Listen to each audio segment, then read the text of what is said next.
Bonjour à tous, aujourd'hui nous allons voir comment est organisé et nous allons comprendre comment fonctionne aussi le tableau périodique des éléments chimiques va nous permettre donc pour un but de mieux comprendre comment fonctionnent les interactions avec les éléments dans la chimie, la physique, pourquoi tel élément va se lier avec un autre, avoir une charge plus, avoir une charge moins. Donc ça va permettre aussi de mieux réussir et comprendre la physique-chimie pour la spécialité physique-chimie pour les lycéens et pour le niveau faculté, master, doctorat, la recherche, etc. Ça a énormément donc d'applications, c'est la référence utilisée pour classer les éléments chimiques. Pour une introduction historique, c'est Mendeleïev qui a introduit le tableau périodique des éléments en 1869. C'est pas il n'avait pas introduit directement sous cette forme, parce que déjà il n'avait pas découvert tous les éléments, et c'était pas sous cette forme-là, mais c'est le premier qui a eu l'idée de classer les éléments chimiques. Il s'est dit, ben tiens, on a découvert un certain nombre d'éléments, ce serait bien de les regrouper sous les propriétés, leur masse, leur numéro atomique. Bah, il a eu l'idée de regrouper donc ces éléments chimiques. Déjà, la première chose qu'on peut remarquer sur le tableau périodique des éléments, c'est que ça évolue en Z croissant. Plus euh, on se déplace vers la droite et plus Z augmente. On se fait comme ça, hop, on voit Z égale à 1, Z égale à 2, Z égale à 3, 4, jusqu'à 118 pour le garnison. Et donc Z, ça correspond au numéro atomique, c'est égal au nombre de protons. Et comme l'élément naturel, euh, il, il est neutre, donc il a autant de protons que de neutrons, ça correspond aussi donc au nombre d'électrons. Mais le numéro atomique, c'est le nombre de protons. Ensuite, pour mieux comprendre le tableau périodique des éléments, nous allons avoir besoin d'introduire les nombres quantiques. Donc au lieu de juste dire c'est ça et lâcher les nombres quantiques, je vais expliquer d'où on obtient ces nombres quantiques. Donc ici on peut voir que c'est la règle de remplissage de Kleshkovsky, aussi un russe, où on écrit les orbitales, hein, S, 2S, 2P, 3. Je vais expliquer d'où ça vient. 3S, 3P, 3D, comme ça en diagonale, enfin en ligne. Et après, on vient rayer en diagonale pour ça quand est-ce que ça se remplit. On voit que 3D, il est après la 4S par exemple. Donc les D, c'est le bloc qui est ici, de là jusqu'à là. C'est les métaux de transition. C'est c'est une chimie plus dure que S et P, notamment pour du coup le remplissage Kleshkovsky, on peut faire des erreurs puisque le 3D vient après le 4S. Donc, comment viennent ces nombres quantiques? Donc, le nombre quantique primaire, n, c'est les couches. On peut se représenter ça, après on verra avec le modèle de l'atome de Bohr, pour mieux comprendre donc, qui est faux, comment faux. On l'a vu la théorie de la chimie, de la physique quantique qui est arrivée, mais après la théorie de Bohr, qui explique beaucoup mieux comment fonctionne un noyau avec les électrons, etc., comment fonctionne un élément chimique. Donc comment on trouve ça? C'est avec l'équation de Schrödinger, donc je ne vais pas l'écrire, et ça ne servait à rien, mais je vous le dirai à l'oral. C'est l'hamiltonien fois la fonction d'onde égale l'énergie fois la fonction d'onde. On dit que c'est une fonction propre aux valeurs propres. Voilà, et Schrödinger, il s'est amusé dans un premier temps, il a trouvé cette équation, à la résoudre pour l'atome d'hydrogène. Donc l'atome d'hydrogène, H1, donc un électron, un proton, tout simplement. Donc là, l'hamiltonien, il n'y aura que pour appliquer à l'électron, c'est-à-dire l'énergie cinétique et l'énergie potentielle. Bref, on va pas s'apesantir dessus. Et la résolution de la partie radiale, puisque la fonction d'onde va être trop compliquée, on va la séparer en deux variables. Une variable radiale qui dépend de r, et une autre variable angulaire qui dépend de phi θ. Donc r, phi θ, en fait, ça vient du repère sphérique. Donc, je vais pas m'appesantir plus dessus. Après, c'est des maths, le repère sphérique, etc. Et pourquoi on utilise le repère sphérique pour les éléments? C'est parce que vu que les électrons se déplacent au cours du temps, les vecteurs se déplacent au cours du temps. Et si on prend le cartésien, le problème c'est que le cartésien se déplace pas au cours du temps. Donc, reviendrai à une situation plus compliquée. Bref. Et donc, en résolvant la partie radiale, on trouve le nombre quantique n, puisqu'on va trouver une solution en fait qui dépend de sinus et qui est... Quand est-ce que c'est nul? Le sinus, c'est nul à npi, c'est pi périodique. Donc c'est de là en fait où vient le nombre quantique n. Donc si on prend le modèle d'atome de Bohr, c'est par exemple n égale 1, la couche 1, n égale 2, la couche 2, n égale 3, la couche 4, etc. Pour ça, ce modèle de l'atome de Bohr, c'est pas comme ça vraiment que fonctionne la, la physique, si je puis dire, ou la chimie, on peut dire la chimie quantique, la physique quantique. Des fois, à quoi bon séparer la physique de la chimie quand ils sont indissociables? Indissociables. Donc, en réalité, c'est pas comme ça fonctionne. C'est pas, les électrons ne sont pas des particules. C'est ce qu'on appelle une dualité onde-corpusculaire. Donc, c'est une onde corpuscule. C'est-à-dire qu'en fait, il faut imaginer l'électron comme une couette, un peu un trait comme ça, qui des fois fait des pics, des fois fait des creux, qui représente la densité de probabilité. Et il y a quelque part au-dessus une particule qui se balade quelque part, qui a une probabilité de présence. Et en fait, c'est un nuage électronique autour du noyau. Mais c'est l'avantage de cet atome de Bohr, c'est qu'il est simple à réaliser. Il permet de bien comprendre énormément de phénomènes comme les couches qu'on utilise. Et donc, c'est pour ça qu'il est énormément enseigné, qu'il est utile même à plus haut niveau. Ça, c'est erroné, mais là, on comprend bien le système de couches. En fait, qui dépend des couches, ça dépend en fait de la distance au noyau. Donc, on trouve en fait en physique quantique, en résolvant l'équation de Schrödinger, pour l'atome d'hydrogène, pour la 1s, on trouve quelque chose en la densité de probabilité en moyenne. L'électron a le plus de chances de se retrouver à 3 ou 4 AO, il me semble. AO, c'est un rayon de Bohr. C'est je ne sais plus combien de mètres, j'ai plus la donnée, mais voilà. Et plus on s'éloigne des couches, donc n égale 2, la 2s, la 3s, etc., et plus ça va être loin du noyau où il y a les protons et les neutrons. Donc ensuite, comment on trouve le nombre quantique L? C'est en résolvant la partie angulaire de la fonction d'onde de Schrödinger, qui dépend donc de phi et de θ.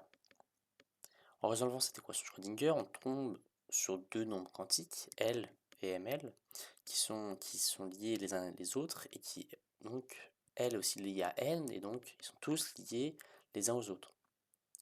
Ils sont liés par une relation à chaque fois différente. Par exemple, L est compris entre 0 et N-1, et ML est compris entre moins L et plus L. Donc ici, n égale à 0, en réalité c'est n égale à 1, parce que c'est n égale à 0, la fonction de l'onde est égale à 0, et donc la densité de probabilité est égale à 0, et donc notre électron n'existe pas. Ce qui n'est pas possible, donc on a n égale à 1, n égale à 2, n égale à 3, donc ici ils sont trompés.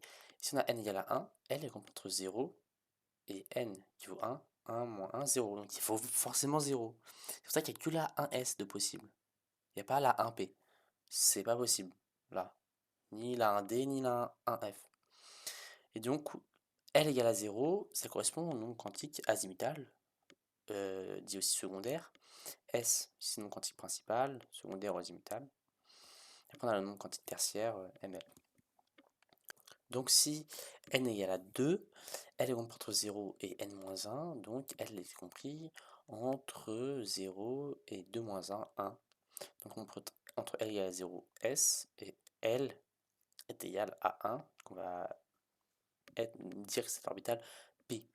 Et donc on ne verra pas de 2D, parce qu'on prend entre 0 et n-1.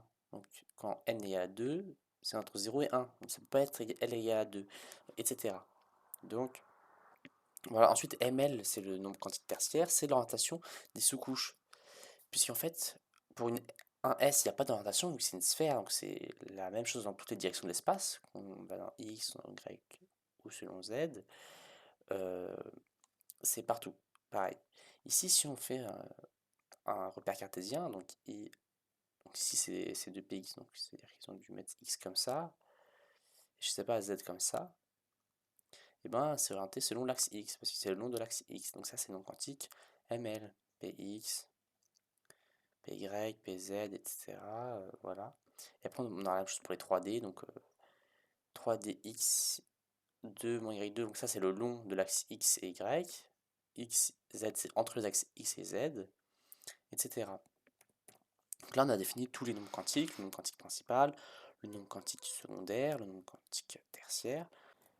Et maintenant il faut que j'explique un dernier élément avant de pouvoir passer concrètement à l'explication du tableau des éléments. Il manque une dernière explication.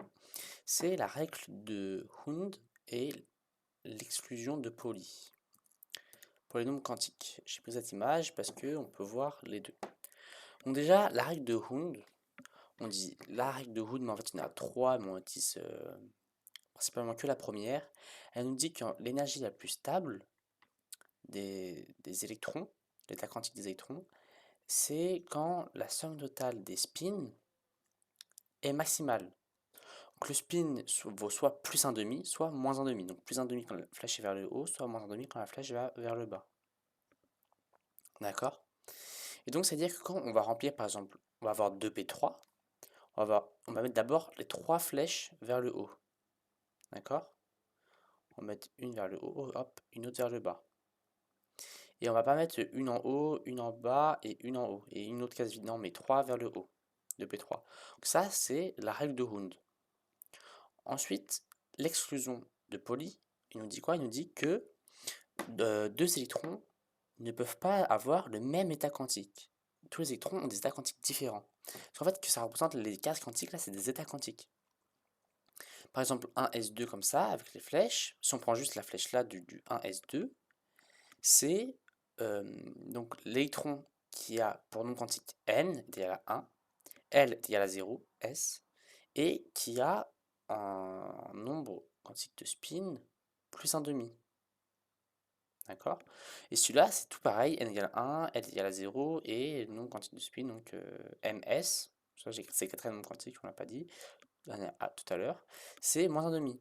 Ensuite, on passe au 2S2, c'est pareil, et là, au P3, j'allais dire, pourquoi il y a d'autres cases par rapport au S2, pourquoi il n'y a qu'une case? Parce que une case représentation représente le nombre quantique ml, une orientation dans l'espace. Donc là, par exemple, on a 2px, 2py, et là 2pz.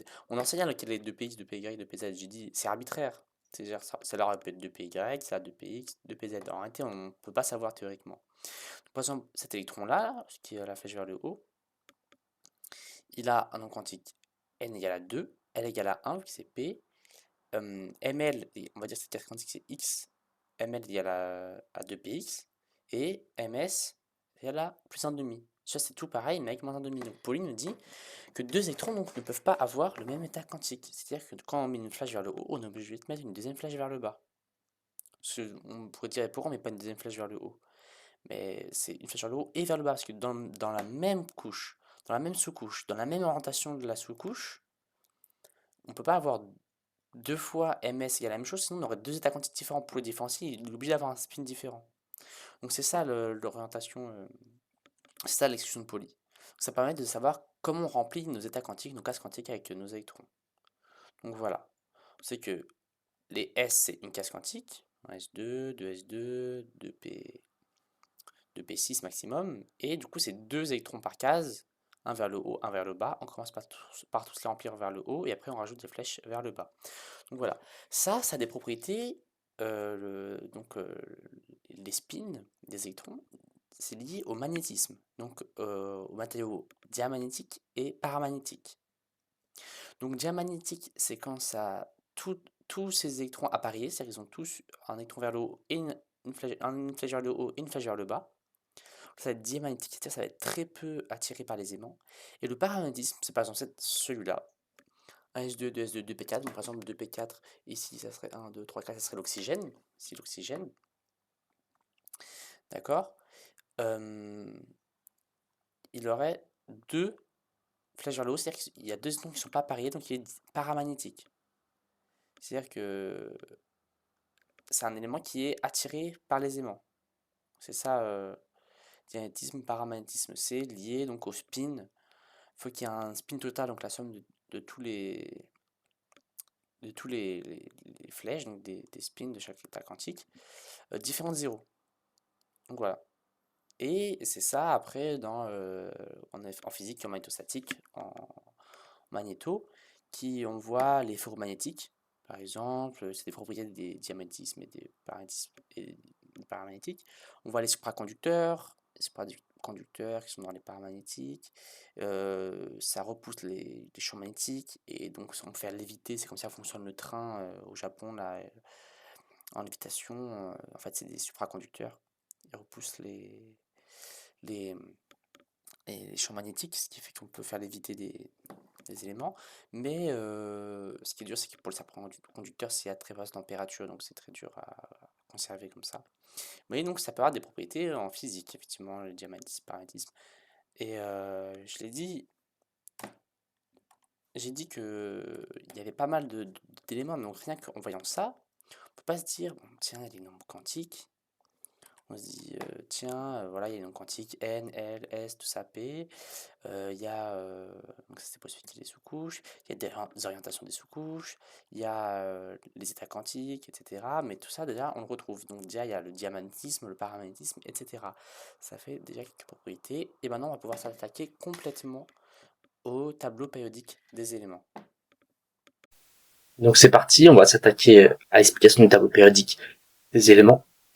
Donc déjà on peut séparer en trois grandes parties le tableau périodique des éléments. Donc la partie ici du tableau périodique des éléments, les deux colonnes ici, c'est le bloc S, donc, avec des électrons de valence qui vont se retrouver seulement dans la couche S. Donc les électrons de valence, c'est quoi? C'est les derniers électrons de, de, de tous les nombres d'électrons, c'est la dernière couche, c'est ceux sur la dernière couche, pardon. Et ça va être les électrons les plus importants puisque la chimie va se faire avec les électrons de valence. Plus précisément avec les orbitales frontalières, la HO et la BV, pour ceux qui sont plus hauts. Donc c'est la pas case quantique, mais c'est la dernière orbitale occupée et la plus basse orbitale inoccupée, donc bref. Donc voilà, donc les électrons de valence ici vont se trouver dans du S, par exemple là on aura du 1S1, ici on aura du 1S1, 2S2, de S1 pardon, 2S2, donc on peut se rappeler ça, hein, S1, 2, 2P, pareil le remplissage de Krzyzewski. À la fin, sur le 2, par exemple, ça va finir dans du 2P, ici. Par exemple, là, donc ça c'est classe S, si c'est bloc P, ici. Ça commence là, comme ça, hop, hop, hop, hop, hop, et on a le P. Donc, par exemple, pour l'atome d'oxygène, ça va faire un S2, 2S2, et 2P1, 2, 3, 4, 2P4. Voilà. Et donc, il a 6 électrons de valence. Parce que il a 2S2 et 2P4. Ça fait 6 électrons de valence parce qu'il y en a 6 sur la dernière couche de 2. D'accord? Et donc, si c'est le bloc S, ici, c'est le bloc P, et ici, c'est le bloc D au milieu. Et en bas, le bloc F. Voilà. L'important aussi de comprendre, c'est les lignes qu'on appelle les périodes et les colonnes. Donc, par exemple, ici, la ligne, la période 1, il y aura que, ça va être une couche 1. Les électrons de valence vont être dans la couche 1. La période 2, ça va être les électrons de valence dans la période 2. Donc, ça va finir sur du 2S1, 2S2, 2P1, 2P2, 2P3, 2P4, 2P5, 2P6. Le 3, les électrons de valence vont finir dans une couche 3. Donc, la période égale 3, c'est-à-dire qu'il y aura du 3S1, 3S2, 3P3, etc. Ici, on va se trouver dans une couche égale à 4, les électrons de valence, etc. Donc, ici, en fait, les périodes, c'est la couche N. Ok? Ensuite, les colonnes, ici, ça va être le nombre d'électrons de valence. On aura un électron de valence, ici deux électrons de valence, ici trois. Attention, faut pas compter tout ça au milieu. 3 électrons de valence, 4, 5, 6, 7 et ici 8. 8 c'est particulier puisque ça couche de valence pleine, 8 électrons de valence. Et donc, en fait, c'est ce qu'on appelle les gaz nobles. C'est les gaz nobles, donc c'est très stable. C'est-à-dire que les atomes veulent leur ressembler et avoir leur couche pleine pour être plus stable. Et c'est ce qui va amener à nous charge moins et plus des atomes. L'électronégativité. Par exemple, ici, le fluor, il va être F- pour ressembler au néon. Il va prendre un électron plus parce qu'il est en P7 pour être P8, avoir sa couche de valence remplie. Et donc, il y a la notion qui arrive d'électronégativité. Donc l'électronégativité augmente au fur et à mesure qu'on va à droite, au fur et à mesure qu'on monte. Plus on se rapproche du fluor, en fait, et plus on est électronégatif comme élément. En fait, l'électronégativité, c'est quoi? C'est la capacité de l'atome, au sein d'une liaison avec un autre atome, tirer vers lui la densité électronique. C'est-à-dire qu'il va avoir un peu plus de densité électronique que l'autre atome. Jusqu'à, par exemple, si on fait F- avec Li+, le fluor va avoir quasiment 100% de densité électronique et le lithium, quasiment 0%. Donc, en fait, c'est dû à quoi? C'est, dans etc., le potentiel, il y a les parties potentielles, c'est, donc les protons attirent, les protons dans le noyau du fluor attirent l'électron, la densité électronique, puisque le plus et moins, ça tire, donc ça va tirer vers lui. Et donc c'est la taille, c'est le nombre de protons par rapport à la taille du noyau. Donc ici, on a des 9, on a 9 protons, et avec un noyau, plus on descend, plus il y aura 85 ici, mais on va avoir un noyau très très grand, puisqu'on aura une 6, n égale 6. Donc ici, le fluor est plus électronégatif. Donc voilà, donc ça c'est l'électronégativité. C'est la capacité à attirer vers lui la densité électronique au sein d'une liaison. Il va par exemple devenir delta-, le F, le fluor, et ici delta+, le lithium. Et on peut faire une analogie, donc le fluor, avec l'oxydoréduction. Le fluor, c'est donc ce qu'on dit un oxydant, c'est-à-dire qu'il va accepter des électrons. S'il accepte des électrons, c'est un oxydant, et si il veut donner des électrons, c'est un réducteur.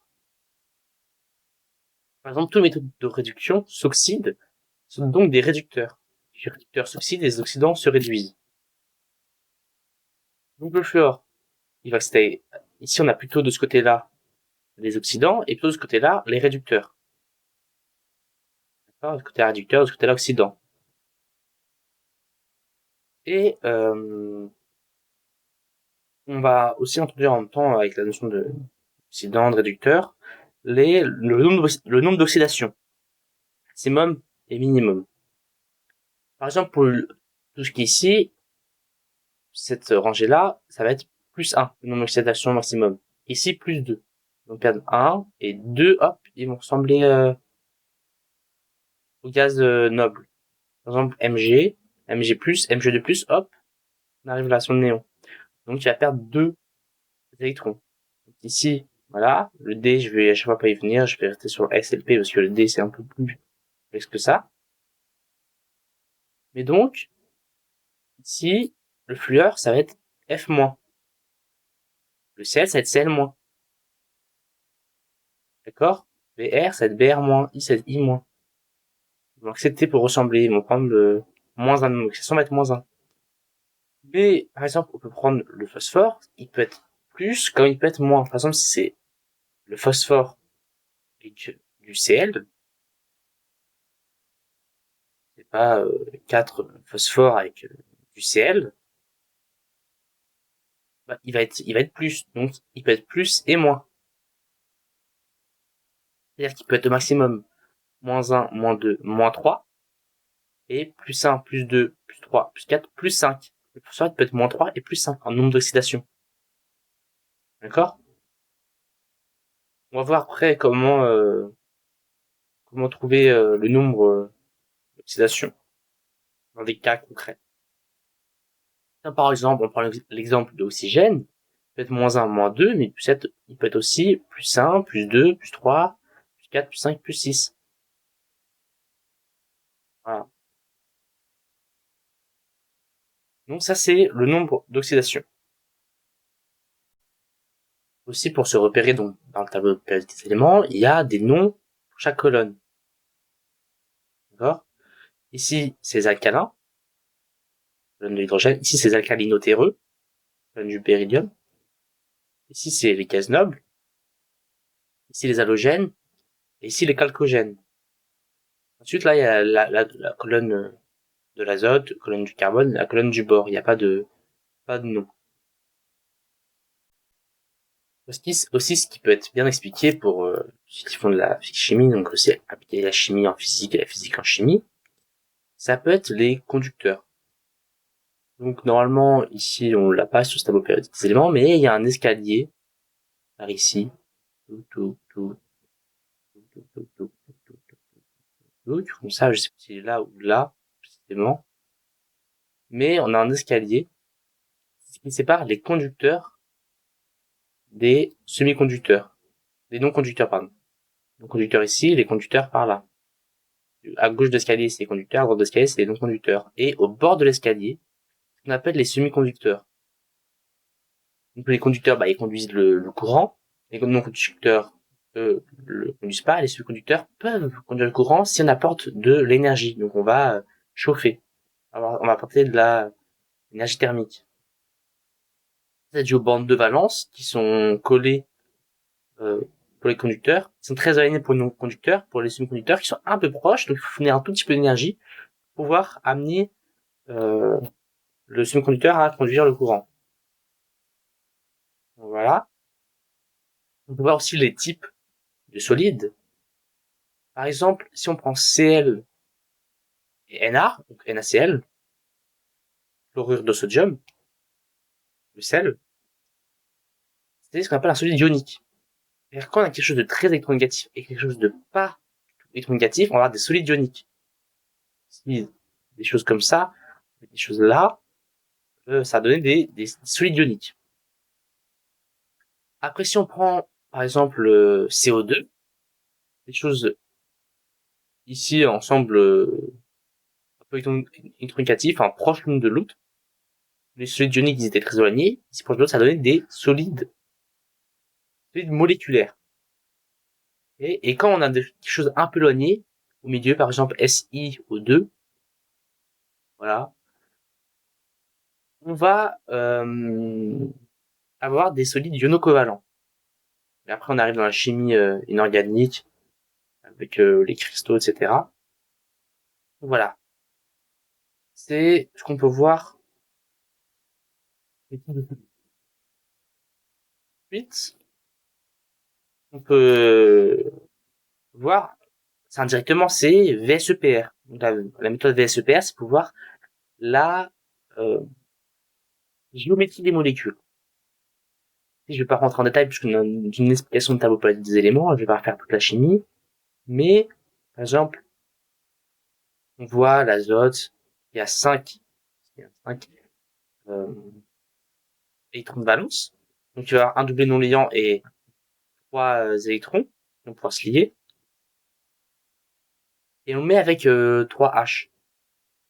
Après, on va pouvoir dire que N, il est AX3E1, parce qu'il relie à 3 atomes, et E, c'est un double non liant, ça on peut le voir à partir, donc, remplissage des cases quantiques, les périodes, le nombre d'électrons de valence, etc. Et après, on peut dire, c'est une pyramide trigonale, etc., etc., et on va pouvoir voir la polarité des molécules. Donc, si la somme des moments dipolaires passe un vecteur nul, alors si les liaisons sont polarisées, alors c'est des molécules polaires. Donc voilà. Voir la polarité aussi des molécules. Donc vous voyez la puissance du tableau périodique des éléments, comment il est complet. On peut pas voir juste en voyant ça, on se dit directement, tiens, VSEPR, l'oxydation, les oxydants, les réducteurs, les semi-conducteurs, les conducteurs, le S, P, D, les périodes, les familles, c'est très complet. Donc ici, on va faire des exercices pour s'entraîner concrètement à faire ça. On va s'entraîner à remplir des cases quantiques, et donc les états quantiques, trouver le nombre d'électrons de valence, dans quel état il est, etc., de certains éléments. On va prendre le blanc de P. Prenons par exemple le soufre. Et on va faire le soufre.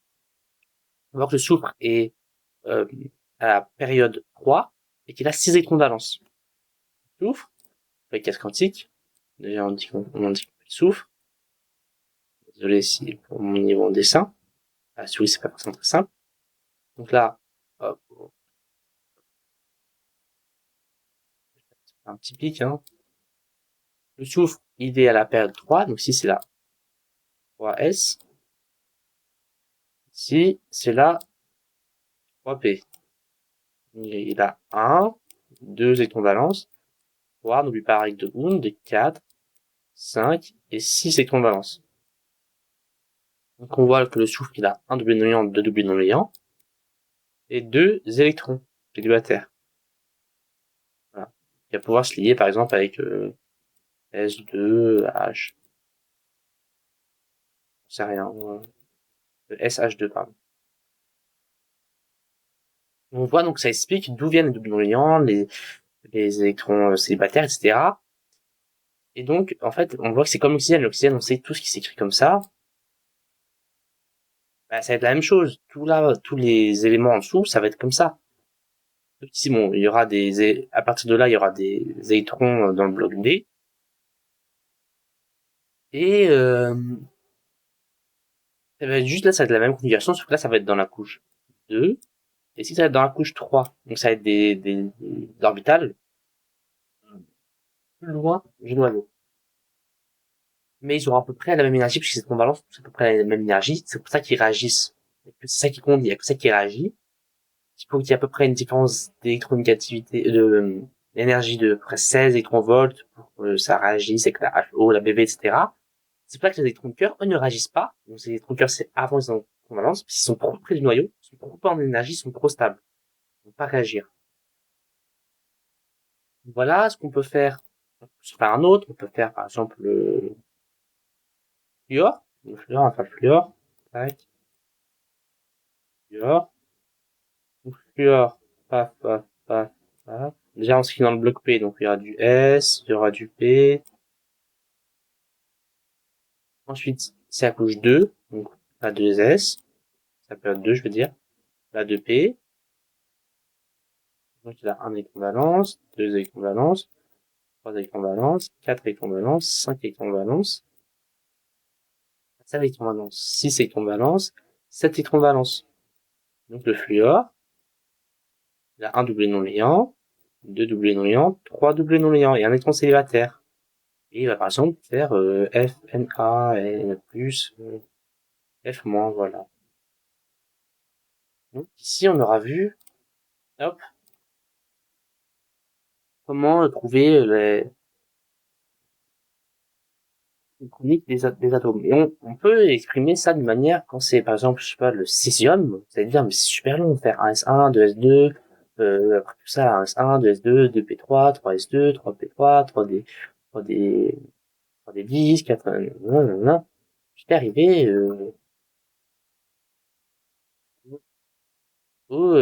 ici, donc, au césium. Le césium, on l'écrit comme ça, on peut écrire, on peut cocher le gaz noble d'avant, comme xénon, par exemple, c'est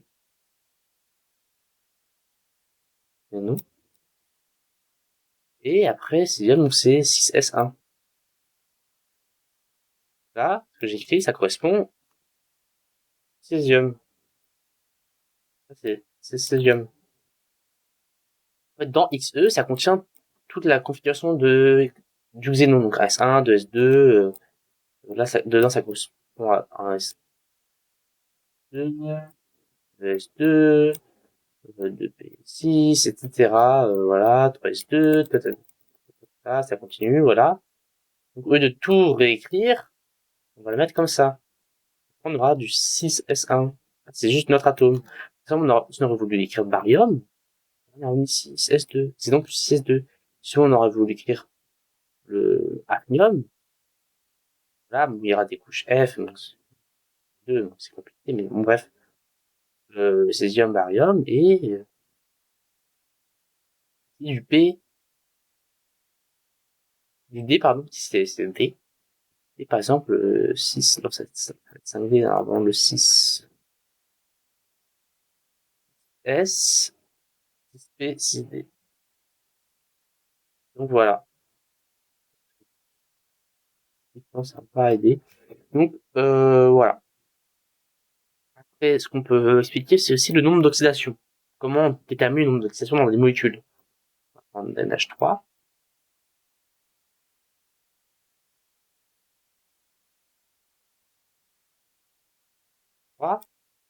C'est ici ce que je vous disais VSEPR. En fait, si on dit VSEPR par l'atome de N, il est relié à 3.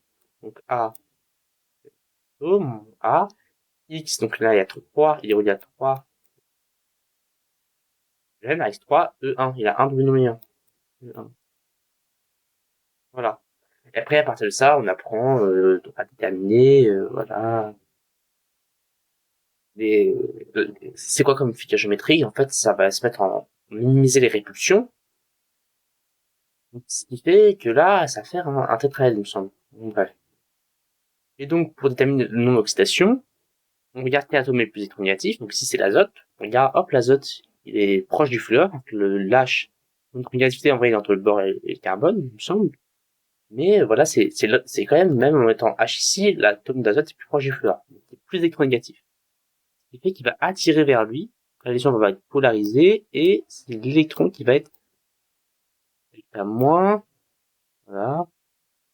Ici, on retrouve cette delta plus.